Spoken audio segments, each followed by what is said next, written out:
Really nice to see you. सबसे पहले तो इंडिया वॉइस फेस्ट का बहुत बहुत शुक्रिया कि हमारे इंडस्ट्री के जो दिग्गज हैं, टेक्नीशियंस, आर्टिस्ट जो दुर्भाग्यवश हमारे बीच नहीं है, um, उनके बारे में जानने का एक मौका अब हमारे जो इंडस्ट्री के एस्पायरिंग वॉइस आर्टिस्ट हैं जो इस इंडस्ट्री में आ रहे हैं, इंडिया वॉइस फेस्ट के जरिए उनका काम, उनकी जिंदगी जानने का एक मौका इस प्लेटफॉर्म के जरिए मिल रहा है। तो बहुत बहुत शुक्रिया। और शुक्रिया राजश्री और तरुण का कि इतने टैलेंटेड टेक्नीशियन, इतने टैलेंटेड आर्टिस्ट का मैं कहूंगा उनके अपने फील्ड में, उन्हें करीब से जानने का मौका मुझे दिया आप लोगों ने, इसीलिए आपका भी बहुत बहुत शुक्रिया। मैं I was going through his list of achievements and Shri ब्रह्मानंद शर्मा, जिन्हें प्यार से इंडस्ट्री में बीएन शर्मा कहते हैं, is a phenomenal and you know like a visionary in his field, I would say. मैं एक छोटी सी कहानी से शुरुआत करता हूँ, then Rajshri you can help me fill in the details. Uttar Pradesh के एक छोटे से गांव में इस लड़के ने अपना सफर शुरू किया। बचपन में ही माँ बाप का साया उनके सर से उठ गया। उनके भाइयों ने उन्हें पाल पोस कर बड़ा बड़ा किया। एक ऐसे गांव में थे जहां की रीत थी, लड़का हो तो ठीक रहेगा। और उन्होंने बहुत पहले डिसाइड कर लिया था कि मैं तो नहीं करूंगा, पढ़ाई करूंगा, कुछ something else that I am destined to do and that is something that. बहुत होशियार थे और स्कॉलरशिप्स उस वक्त तो फाइनेंशियल कंडीशन ऐसी नहीं थी, पर हर बार स्कॉलरशिप्स के जरिए वो आगे बढ़ते गए, आगे बढ़ते गए। And he had a BSc physics from Meerut University और उसके बाद फिर उन्होंने इसरो में एज अ साउंड रिकॉर्डिस्ट काम शुरू किया। 1975 2 साल उन्होंने वहां काम किया और तब फिर भी उन्हें वो जो एक क्रिएटिव कुछ करने का, उसकी वजह से वीकडेज पे वो वहां पर नौकरी करते थे और वीकेंड्स में he used to come to Bombay और यहाँ पर वो स्ट्रगल करते थे। Am I right, Rajश्री? Yes, absolutely. Yes, yes, ऐसा। And so that is the kind of dedication that you require to pursue something कि नहीं, हाँ ठीक है नौकरी तो कर रहा हूँ, पर जितना वक्त मेरे पास मिल रहा है उसमें मुझे मुझे जो करना है वो करने की कोशिश करनी है, तब तक जब तक मैं वो अचीव ना कर लूं। And that's tremendous. I mean, so he had a diploma in cinema with sound recording and sound engineering, FTII से, पुणे से 1974 में, and then he joined ISRO. और वीकेंड्स पे सबको मिलना जाके, कहीं कोई कांटेक्ट कुछ, एंड बहुत सारे ऐसे प्रोजेक्ट्स थे जिन पर उन्होंने काम किया, पर कुछ फिल्में अधूरी रह गईं। और अनफॉर्चुनेटली, जैसा हमारी इंडस्ट्री में कई बार होता है, कई फिल्मों के क्रेडिट्स नहीं मिले उनको उस पर काम करने के बावजूद। So yeah, बेसिकली ये जो सफर है काफी लंबा है और इसके बारे में उन्होंने कभी बात नहीं की। मैं उनकी बहू हूँ और सबसे thank you to India voice fest कि आपने ये मौका दिया उनके बारे में कुछ कहने का। And thanks to you Sandeep, you agreed to be with me on this session. अगर वो होते अभी तो शायद मुझे बोलने नहीं देते। वो काम में विश्वास करते थे कि हम काम करेंगे, हमारा काम दिखेगा, वो सबको पता चलेगा। तो ज्यादा वो कहते भी नहीं थे। I think how many times you also probably just seen him, but कुछ बोलते हुए या नहीं सुना होगा। Minimal interaction, and he always been कि क्या क्या कर रहे हैं, क्या प्रोजेक्ट है, अरे आप बिठाया क्यों, आपको बिठाया, लेट मी चेक कि क्या है। He would never let an artist kind of बहुत, I mean the only other person I have had that kind of an interaction with was Leela di. कि आर्टिस्ट को आपने ऐसे क्यों बिठा के रखा है, ये क्या, how are you wasting his time और her time, and she used to get really agitated. और वही रिएक्शन मैंने उनसे देखा था। And that shows the kind of respect you have towards another artist, and that's so rare to find now as a quality. It's also वक्त की कदर ना, respect for time। बिल्कुल बिल्कुल। वक्त पे आप उनको बैठा के रख रहे हैं, ये क्या बात के रखा है? आपका काम कहाँ है? तो वो चीज तो थी उनमें।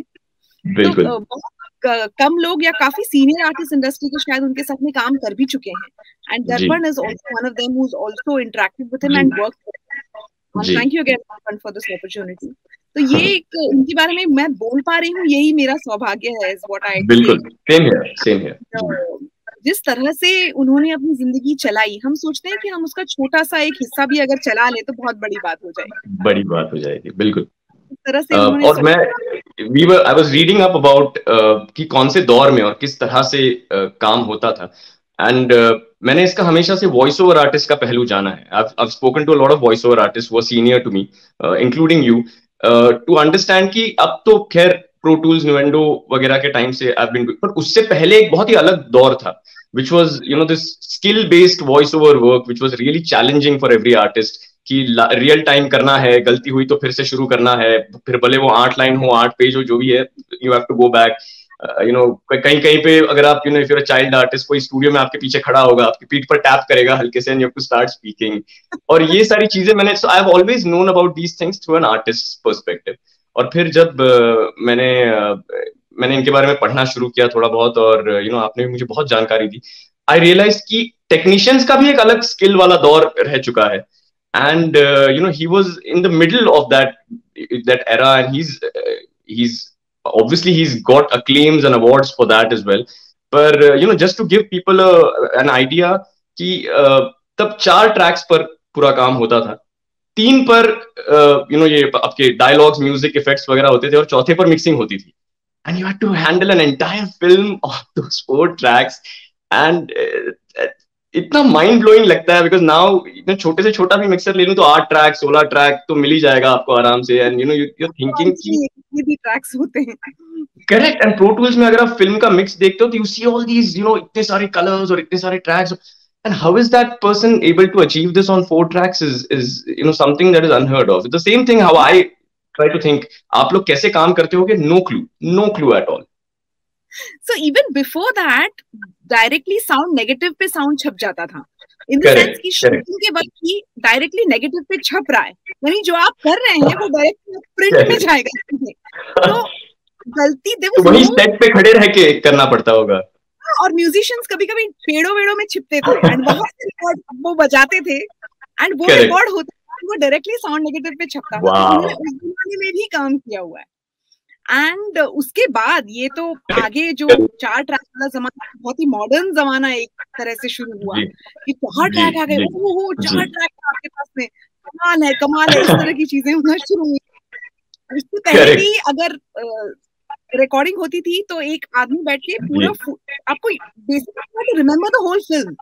यू कुडंट फॉरगेट कि कहाँ क्या करना है, कहाँ पे इफेक्ट, कौन सा इफेक्ट कहाँ करना है, लाइन कहाँ खत्म हो रही है, कहाँ से शुरू होगी, फुटेज लिखा जाता है. ऑलमोस्ट लाइक थिएटर से फिल्म तक का ट्रांजिशन है. मतलब थिएटर में अब भी कहीं कहीं पे वैसा करना पड़ता है, वैसा ही फिर वो फिल्म में जब ट्रांसलेट हुआ तो एक बंदा पूरा मेमोरी में लेके बैठा है, and he is kind of filling in everything, no room for error at all.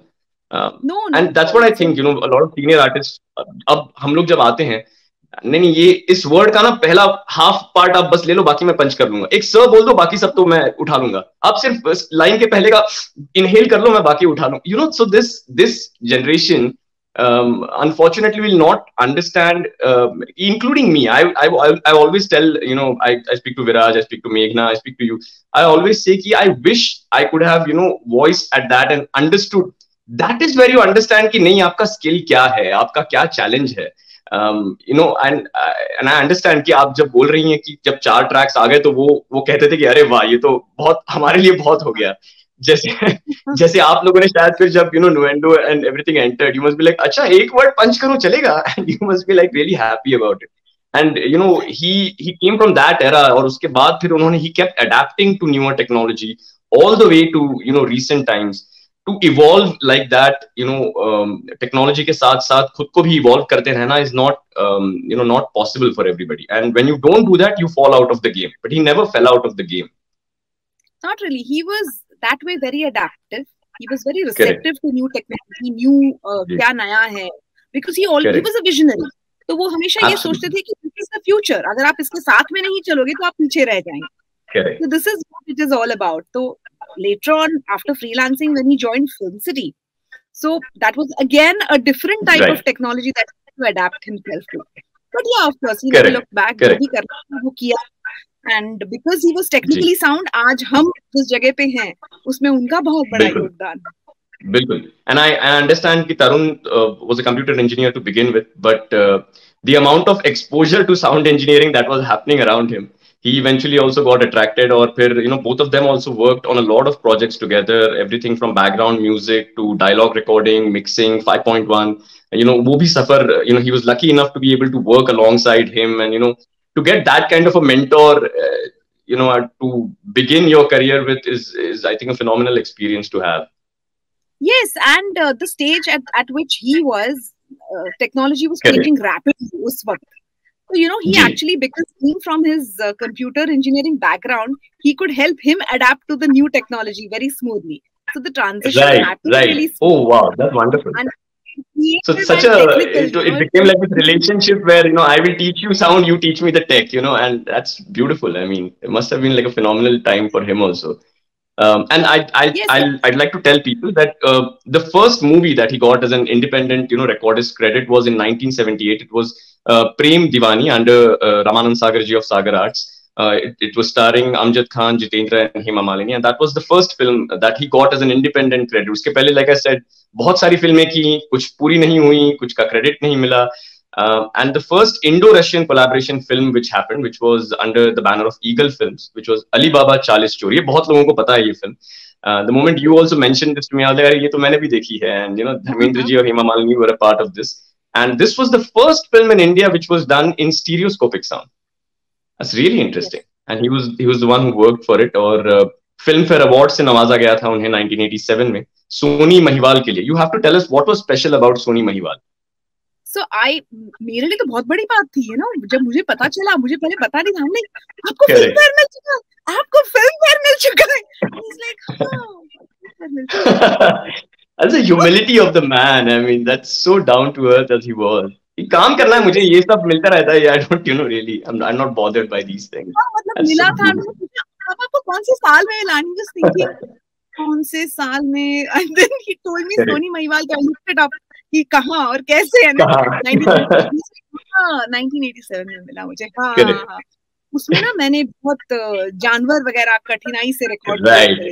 उनका बहुत था. So I used to probe a lot कि मुझे बताइए कि आपने क्या किया, कैसे ये कैसे किया. जब वो कहते थे, and काफी किस्से भी मैं उनसे पूछती थी, because he was in the heart of the film industry तब. Imagine being location with very very senior actors. तो उनकी छोटी छोटी बातें, वो कैसे बिहेव करते थे, ये कैसे बिहेव करते थे, कई चीजें. एंड FTII के भी कई किस्से मैं उनसे पूछा करती थी कि had even Daya Bachchan was a senior तब. तो कई किस्से हैं जो सुभाष घई और बहुत सारे लोगों के साथ में, यानी वो उस दौर में थे. So legendary, उनके किस्से, छोटे किस्से वो अगर सुनाते तो मुझे बहुत मजा. And it must be because I've known that he's done over 400 films, जिसमें हिंदी, मराठी, छत्तीसगढ़ी, भोजपुरी, पंजाबी फिल्में शामिल हैं. And the famous ones are something like माला माल, जाल, और फिर हीरो फिल्म जो थी जैकी श्रॉफ सर की पहली film. So on set recording was done by him for hero film. Yes, and he's known Jackie Shroff also for quite some time because उसके बाद भी कई फिल्मों में उनकी रिकॉर्डिंग लगी रही और वो काम करते रहे साथ में. But that was legendary, the first movie. Correct. And it became absolutely. Yes. Cult hit it was, and the tune and everything, and to be able to sit on set there and record. And then I think he also eventually ended up joining Film City, and he worked closely with the Marathi film industry. And I know Marathi viewers jo dekh rahe honge, if I say that name, everybody's seen that film, everybody's cried with that film. It was a film called Maherchi Sari, and everybody and their mother knows that film because it was such a cult hit again in the Marathi film industry, and he was a part of that, and he became it was mixed by him, and such a huge hit that film was as well. So I mean, such a tremendous amount of work he's done in the industry. Right from rudimentary recording setups to the most advanced tech that we have today. और फिर भी मुझे ये मिला था या मैंने वो किया था, that was never his thing. He was like, अच्छा अगला काम क्या कर रहे हो यार, तुम काम शुरू करते हैं. That was the kind of such love for work. इतना प्रेरणादायक काम किया है उन्होंने, इतना प्रेरणादायक एटीट्यूड था उनका. I think something about that generation, because rightly as you mentioned, Leela ji, I mean she never about what she did. यानी मैंने ये अचीव कर लिया, मैंने ये अचीव कर लिया. In the moment कि अब क्या करना है, अब. Correct. Time पीपल की हाँ अब क्या करना है, आज क्या काम है, आज इसका करना है, इसका करना है। मैं कभी ये भी नहीं सोचा कि भाई हाँ स्टार्स वाली फिल्म ही करूंगा या ये करूंगा। जो काम है वो काम है, सबका काम सही होना चाहिए। राइट। कोई even if you are doing a very small movie, जो कोई नामचीन प्रोड्यूसर का भी ना हो या फिर कोई एक बहुत बड़े प्रोड्यूसर का भी अगर काम करना हो, and he met everyone with similar क्या कहते हैं, his attitude was equal respect for everybody. Correct correct. And more for the technician, क्योंकि उन्होंने देखा था कि टेक्नीशियन कितने डिफिकल्टी से पीछे काम करते हैं, एंड बहुत बार ये होता है कि उनको क्रेडिट नहीं मिलता। सो बिल्कुल बिल्कुल। We had a lot of initially also जब हमने पहला स्टूडियो हमारा बना था, कि उनका हमेशा फोकस ये होता था कि आपकी इक्विपमेंट सही हो, आपका मिक्सर सही हो, आप माइक्स पे रिकॉर्ड करें, आपके हेडफोन सही हो, ये सारी चीजें सही हो। अगर हम ये डिसाइड करें कि इस कपड़े का कलर क्या होगा, बेटा वो सब में मैं इंटरेस्टेड नहीं हूँ। बाकी ये चीजें कुछ भी लगा टेक्निकल चीजों में हाँ मैं I am not going to let you compromise on anything technical. वो कलर वलर आप देख लो, I don't care about that. I am not interested कि आप किस रंग का कपड़ा लगा रहे हो और कौन सी कुर्सियां आएंगी, not important. Your tech has to be up to date. और आपके बाद में सॉफ्टवेयर आ गए थे, तो सॉफ्टवेयर हमेशा ये मुझे कहना था कि इसको अप टू डेट रखो, अपनी मशीनें सही रखो, तभी आप अपना काम सही कर पाओगे। आउटपुट इवेंचुअली वर्ल्ड आपकी आवाज सुनेगा। एंड साउंड इज सच संकेत कि वो सुनाई देता है, दिखाई नहीं देता। एंड बिना आवाज के कोई चीज होती नहीं है। So if you are working on sound, already I feel something very very divine. And इस मीडियम को, वो ये कहते थे कि इस मीडियम को आप सही रखिए, ये जो चीजें दिखाई नहीं देती, जो चीजें सुनाई देती है, कलर में आप तुरंत बता सकते हैं कि इस वीडियो में ये कमी है, इस कलर में ये कमी है, या ये ठीक नहीं लग रहा है, इसका मेकअप ज्यादा लग रहा है। बट कुछ चीजें हैं साउंड की जो नहीं समझ में आती, and a lot of people he would say are not educated about sound.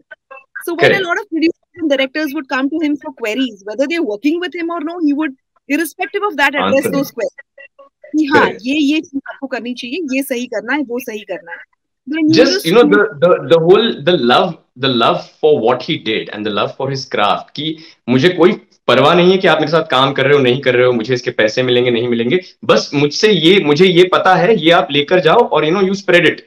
ये ढंग की चीज, जो करेक्ट चीज है, ये please make sure that my craft is known correctly out there, and that's so beautiful. I think कि for a lot of artist who just give away what the knowledge that they have without ये ऐसा monetary value क्या होगा इसका, and ये सब ना सोच के, and that's phenomenal for a man that's worked so much and achieved so much, कि कोई भी आए बस आप पूछ लो सवाल, मैं I'm ready to answer it. It doesn't matter who you are or what you're Yes, sir. I've seen people answer queries about sound.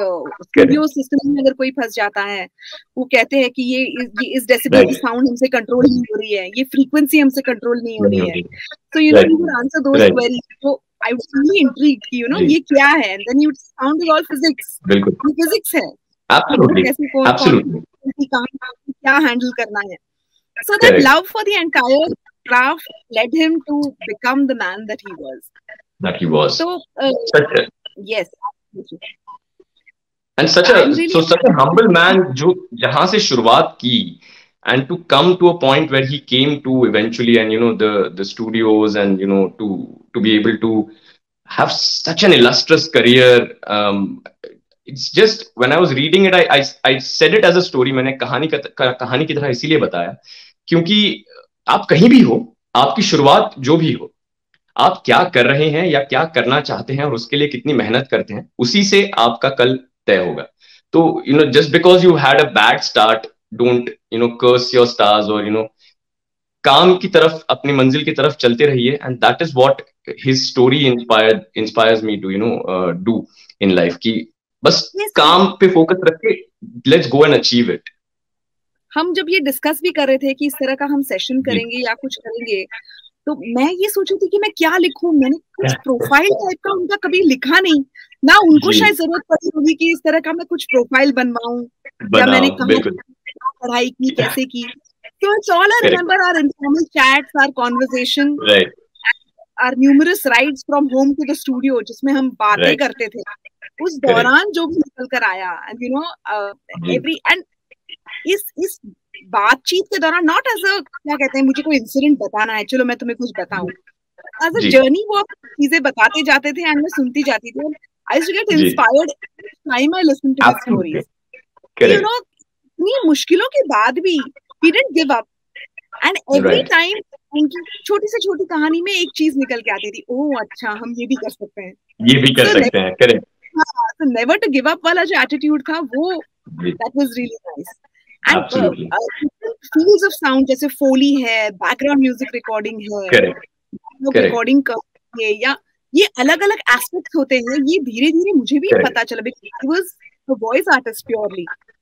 इसमें कितनी चीजें होती है, कितनी मेहनत होती है एक चीज को बाहर पेश करने में, ये मुझे धीरे धीरे वहीं से पता चला कि ओ ये साउंड रिकॉर्डिंग फोलीज भी जब रिकॉर्ड करवाने बैठते थे, ये चूड़ी की आवाज ठीक नहीं आ रही है, ये पायल की आवाज ठीक नहीं आ रही है, थोड़ा देखो स्क्रीन पे उसने भारी पायल पहना हुआ है, ये अच्छा नहीं, इसको हम कल करेंगे, आज हमारे पास में इक्विपमेंट सही नहीं है। जी। समटाइम्स आग की आवाज, मैं बैठ जाती थी उनके साथ सेशंस में, आग की आवाज वो पेपर से इस तरह से दे रहे हैं, यू नो प्लास्टिक का वो जो पेपर, धीरे धीरे चर चर चर वाली आवाज आ रही है एंड उसमें भी वो कंट्रोल कर रहे हैं, यू नो इतनी आग नहीं है, इतनी आग नहीं है, यू नो धीरे धीरे धीरे फोली आर्टिस्ट को समझा रहे हैं। इतनी छोटी छोटी चीजें मैं सोच रही हूँ, अरे हाँ वो हीरो हीरोइन बात कर रहे हैं, बीच में आग जल रही है और उसकी आवाज किया जा रहा है। करेक्ट। हम शायद सोचे भी ना उतना, such attention to detail, you know, it's wonderful to see somebody like that work. So you're really privileged and lucky, you guys, that you were able to kind of, you know, see him in action. You know, किसी से वो किस्सा सुनना और किसी को वो करते हुए देखना live, you know, it's another experience altogether. Yeah, sometimes I think कि कौन इतना ध्यान देगा, you know, कि आग कितनी तेज जल रही है, क्या चरचर आवाज आ रही है और क्या नहीं आ रही है। तो he tell me कि अपना रिकॉर्ड तो करवा रहा हूँ, लेकिन देखना मिक्स में क्या होगा, इसकी आवाज एकदम छोटी सी होगी, बट ये इफेक्ट के लिए इम्पोर्टेंट है, इफेक्ट रहेगा, करेक्ट, जो बनेगा इस चीज बनेगा, यही तो साउंड, दिस इज व्हाट जी। I'd be really excited to be a part of all this. Absolutely. अब हम चला रहे हैं, वो चला रहे हैं, but it was a learning process for me even then. So absolute honor all the way through. So I mean, on that note, I would just like to say again that बहुत शुक्रिया आप दोनों का भी कि आपने मुझे मौका दिया इनके बारे में बात करने का। दर्पण is here. दर्पण, अगर आप कुछ कहना चाहें। She told me that you worked with him, so that is another, you know, you must have your own किस्सा। Of course, संकेत, मैं आप लोग जब बातें कर रहे थे, you know, my thoughts took me back to Sneha Studio in Goregaon, जब तरुण के साथ काफी रिकॉर्ड करता था, और Sharma uncle was always this very gentle, soft-spoken, a very unassuming person. So there was something very divine about him in the many instances of my visits to Sneha. I don't remember any time when I've seen him ruffled. He used to always be this grand old uncle, and he was always very well turned out. I must say, very always. I mean, उनको देख के पता चलता था that in his younger days he must have been quite a stunner. I'd agree. Yes. So I think it's amazing. It's beautiful that we are celebrating his life, recollecting memories of his work, his life, his personality, and I'm so happy, Rajshri. I'm so glad that you agreed to do this at India Voice Fest. No, in fact, you trusted. Thanks to you, Darpan. Thank you very much for this opportunity, and I'm really overwhelmed that I'm able to put forth a few words about this legendary person. I'm really happy. Thank you so much. And we have a little memento, Rajashri, if you may allow me. We have this little memento. It says, "In loving memory of Shri B. N. Sharma." Thank you. Nice. Really beautiful. I'm sure he's looking up from there, really happy and blessing all of us. I'm sure. I'm sure he's figuring out why the sound gets so messed up here, and you know what he could have done better. Lovely. Yes. I think on this lovely note, we'll say goodbye, and may he always bless us, and may he always be in eternal bliss. Thank you so much. Thank you. Thank you, Rajshri. Thank you, Sanket. Thank you for doing this. Thank you so much, Darpan. Thanks a lot.